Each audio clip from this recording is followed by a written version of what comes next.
நீங்க எந்த ராஜஸ்தானி ஹோட்டல் போனாலும் இந்த சைடிஷ் இல்லாம ஹோட்டலே இருக்காது. இது எப்படி செய்யறதுன்னு ஈஸியா சொல்லி தர போறோம். வீடியோ லாஸ்ட் வரைக்கும் பாருங்க. செட் பை பாக்ஸ்ல எல்லாருக்கும் வணக்கம் கைஸ். நீங்க வந்து பேசன் மிர்ச்சி சப்ஜி எப்படி செய்ய போறதுன்னு பார்க்க போறோம். அதுக்காக கொஞ்சோண்டு காஷ்மீரி கிரீன் சில்லி எடுத்துருக்கோம். சின்ன சின்னதா கட் பண்ணி நல்லா வாட்டர்ல வாஷ் பண்ணதுக்கு அப்புறம் கொஞ்சமா ஆயில் ஆட் பண்ணி 1 டீஸ்பூன் அளவுக்கு ஜீரகமும் 1 டீஸ்பூன் அளவுக்கு பெருங்காயத்தூள் ஆட் பண்ணிட்டு நம்ம கட் பண்ணி வாஷ் பண்ணி ஓரமா எடுத்து வச்சிருந்த காஷ்மீரி கிரீன் சில்லி ஆட் பண்ணி நல்லா ஃப்ரை பண்ணிக்கோங்க.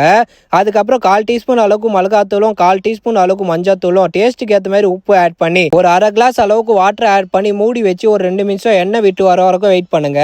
நல்லா இந்த மாதிரி எண்ணெய் பிரிஞ்சு வந்ததுக்கு அப்புறம் 2 டீஸ்பூன் அளவுக்கு நம்ம கடலை மாவு ஆட் பண்றோம். கடலை மாவு ஆட் பண்ணதுக்கு அப்புறம் லோ ஃப்ளேம்ல நல்லா கடலை மாவு வந்து ஃப்ரை பண்ணணும். ஃப்ரை பண்ணதுக்கு அப்புறம் ஒரு பெரிய சைஸா லெமன் எடுத்துட்டு நல்லா புளிஞ்சு எடுத்துக்கோங்க.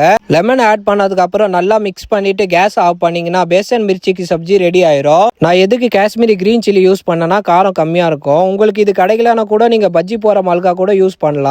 ஒரு அர்ஜென்ட்டுக்கு நம்ம வீட்டில் எந்த காய்கறி இல்லைனா கூட நான் சொல்ற இந்த சைடிஷ் நீங்க 5 நிமிஷத்துல செஞ்சு சாப்பாடு கூட இல்ல சப்பாத்தி கூட வச்சு சாப்பிட்டீங்கன்னா டேஸ்ட் அல்டிமேட்டா இருக்கும். நம்ம சென்னையில எந்த ராஜஸ்தானி ஹோட்டல்ல போனாலும் இந்த சைடிஷ் வந்து கண்டிப்பா வைப்பாங்க ஊறுகாக்கு பதில.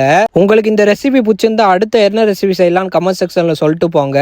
வைஃப் சேர்ந்து இந்த பேசன் மிர்ச்சிக்கு சப்ஜி சுட சுட சப்பாத்தில நல்லா நெய் தடவி சாப்பிட்டு பார்த்தேன். டேஸ்ட் அல்டிமேட்டா இருந்தது. நார்மல் பச்சை மிளகாவில் செஞ்சு சாப்பிட்றாதீங்க. அதுக்கப்புறம் பாத்ரூம் விட்டு வெளியவே வர மாட்டீங்க. ஒரு சூப்பரான ரெசிபியோட இன்னைக்கு vlog நான் கம்ப்ளீட் பண்றேன் கைஸ். vlog உங்களுக்கு பிடிச்சிருந்தா vlog லைக் பண்ணுங்க, ஷேர் பண்ணுங்க. பாய் பாய்.